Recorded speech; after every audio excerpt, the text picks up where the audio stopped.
Hello friends, मैं astrologer Pravinder Pipat astro India astro Pipat की तरफ से आप सबका स्वागत करता हूं। आज हम बात करेंगे मकर संक्रांति के प्रभाव की। मकर संक्रांति पर सभी राशियों पर क्या प्रभाव है। आज सूर्य मकर राशि में प्रवेश कर रहा है 3:07 पर। तो इसके राशि परिवर्तन से और मकर राशि के प्रवेश से जो सभी राशियों का फलादेश है वो मैं आज बोलने जा रहा हूँ। मकर राशि में सूर्य प्रवेश करने से आज की जो संक्रांति की कुंडली बनी है उसमें मकर राशि में सूर्य और शुक्र इकट्ठे बैठे हैं।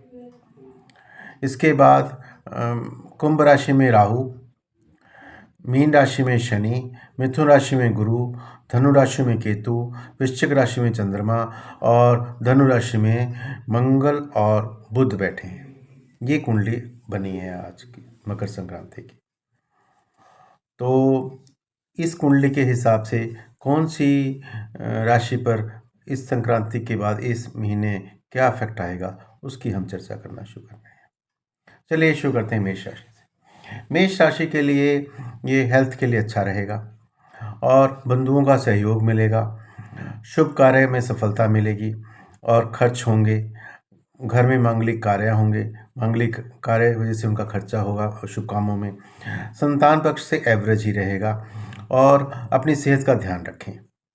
ठीक है, कामकाज में थोड़ी बहुत गड़बड़ चलेगी, उसकी तरफ भी विशेष ध्यान दें। और स्त्री सुख, पत्नी सुख, पति सुख एवरेज रहेगा। तो ये है मेष राशि का फल। अब हम बात करेंगे वृष राशि की। वृष राशि वालों को थोड़ा सा सतर्क रहने की जरूरत है।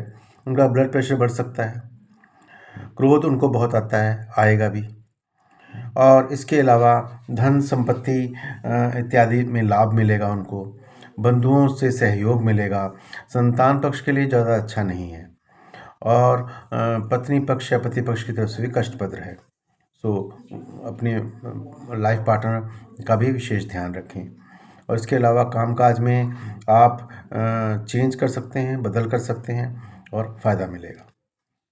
ये है वृष राशि वालों का फलादेश। इसके बाद हम बात करते हैं मिथुन राशि की। मिथुन राशि वालों के लिए हेल्थ के मामले में बिल्कुल ठीक ठाक है, एवरेज है। संतान पक्ष से चिंता बनी रहेगी, उनकी पढ़ाई को लेकर के, उनकी शादी को लेकर के चिंता बनी रहेगी। उसके लिए आप सूर्य को नियमित जल दें और कामकाज योजना जो भी आप बनाएंगे वो इतनी अभी मेरे हिसाब से उसको डिले कर दें या पोस्टपोन कर दें। तो ये कामकाज के लिए बहुत अच्छा टाइम ये नहीं है आपके लिए। और जो काम कर रहे हैं पुराना, उसमें आप तरक्की करेंगे। सो चेंज के लिए या कुछ और अलग योजना बनाने के लिए मत सोचें। जो कर रहे हैं वही करते रहें, उसमें अच्छी प्रगति मिलेगी। बंधुओं की तरफ से कोई ज़्यादा सहयोग नहीं मिलेगा, ठीक है, उनके लिए कष्टकारक है। और संपत्ति वगैरह का लाभ मिलेगा। यही है मिथुन राशि का फलादेश। इसके बाद आते हैं कर्क राशि के बारे में। कर्क राशि का ले लेते हैं तो सेहत के में थोड़ा सा सतर्क रहने की ज़रूरत है। सेहत को लेकर के आपको डेली शिवलिंग पे जल देना है और सूर्य को जल देना है। इसके अलावा आपका संतान पक्ष की तरफ से भी आपको चिंता और कष्ट बना रहेगा, वो भी आपने थोड़ा केयरफुल रहना है, ठीक है, बच्चों के लिए भी। और कामकाज एवरेज रहेगा। इसके अलावा बंधु बांधव से भी परेशानी रहेगी, कोई ज़्यादा सहयोग कोई करने वाला नहीं है आपको। और संपत्ति, धन इत्यादि का भी अभी कोई अच्छा योग नहीं है, तो इसमें भी धन लाभ नहीं हो रहा है। और बाकी आपका पत्नी पक्ष भी ज़्यादा अच्छा नहीं है। तो आप डेली गऊ को चारा डालें और सूर्य को जल दें और शिवलिंग पे जल दें। तो इससे आपका सारी नेगेटिविटी खत्म हो जाएगी और शुभ फलों की प्राप्ति होगी। अब हम बात करते हैं सिंह राशि की। सिंह राशि वालों के लिए हेल्थ के लिए ज़्यादा अच्छा नहीं है। धन लाभ एवरेज रहेगा और बिजनेस के लिए भी एवरेज ही है। इसके अलावा संतान पक्ष बहुत अच्छा है। संतान पक्ष से आपके ग्रह अच्छे हैं, संतान तरफ से सुख मिलेगा। उनकी पढ़ाई और या उनकी शादी की अगर कोई चिंता चल रही है तो वो सॉल्व होगी। और इसके अलावा बंधु बांधवों से कष्ट मिलेगा, उनका सहयोग नहीं मिलेगा। और स्त्री पक्ष से भी ज़्यादा अच्छा नहीं है, उनकी भी सेहत का आपको ध्यान रखना पड़ेगा। यह है सिंह राशि वालों के लिए। इसके बाद हम बात करते हैं कन्या राशि वालों की। कन्या राशि वालों के लिए सेहत हेल्थ एवरेज रहेगी और धन लाभ अच्छा रहेगा, तो धन के नए अवसर मिलेंगे। इसके अलावा संतान के बारे में थोड़ा कष्टकारक है, उनकी चिंता बनी रहेगी, उनकी पढ़ाई के लिए, उनकी शादी के लिए, उनके कामकाज के लिए। तो और इसके अलावा बंधु बांधवों से सुख मिलेगा, उनसे सहयोग मिलेगा, बंधुओं से, मित्रों से आपको सहयोग मिलेगा। इसके अलावा आपका स्त्री पत्नी पति सुख में एवरेज ही है, कुछ ज़्यादा वो नहीं है, आपको स्पेशल ध्यान रखना पड़ेगा उनकी सेहत के लिए, ठीक है। और गुप्त शत्रु आपको से आपने सावधान रहना है और आपके घर में कोई मंगल कार्य संपन्न हो सकता है। ये है कन्या राशि वालों का फल। अब हम बात करते हैं तुला राशि की। तुला राशि वालों का भी हेल्थ एवरेज है और इसके अलावा बिजनेस में भी थोड़ा कष्ट है, बिजनेस में उतार चढ़ाव है और संतान की तरफ से भी चिंता और कष्ट बना हुआ है।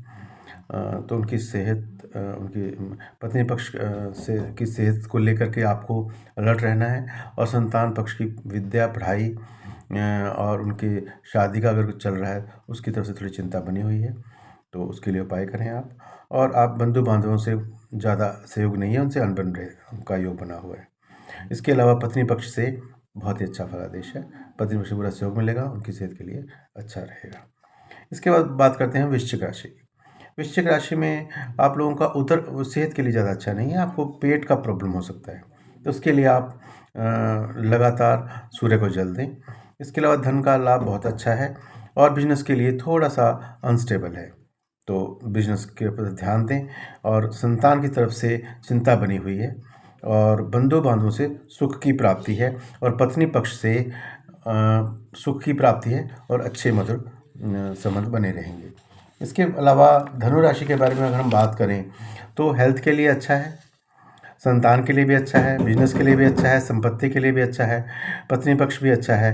ये धनु राशि के लिए सब कुछ, मकर संक्रांति का फलदेश बहुत ही अच्छा फल ला रहा है। मकर राशि वालों के लिए हेल्थ के लिए बहुत अच्छा नहीं है, ध्यान दें। संतान पक्ष से चिंता बनी हुई है, बिजनेस से रिलेटेड बहुत अच्छा है और इसके अलावा संपत्ति और पत्नी पक्ष से चिंता बनी हुई है और धन संपत्ति को लेकर एवरेज है और यही आपको ध्यान रखने की जरूरत है और बंधु बांधवों से परेशानी बनी हुई है। कुंभ राशि वालों के लिए सेहत ज़्यादा अच्छी नहीं है, वायु विकार का डर बना हुआ है और संतान से सुख की प्राप्ति है।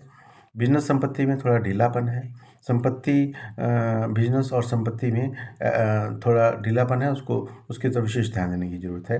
पत्नी पक्ष से भी आपको विशेष ध्यान रखने की ज़रूरत है, उनकी सेहत का ध्यान रखने की ज़रूरत है और बंधु बांधवों से आपको सुख की प्राप्ति होगी। मीन राशि वालों का हेल्थ का एवरेज है, संतान पक्ष से स्पेशल ध्यान रखने की ज़रूरत है, बिजनेस मिलेगी और पत्नी पक्ष से अच्छा है और बंधु बांधवों से सहयोग है। बस यही है।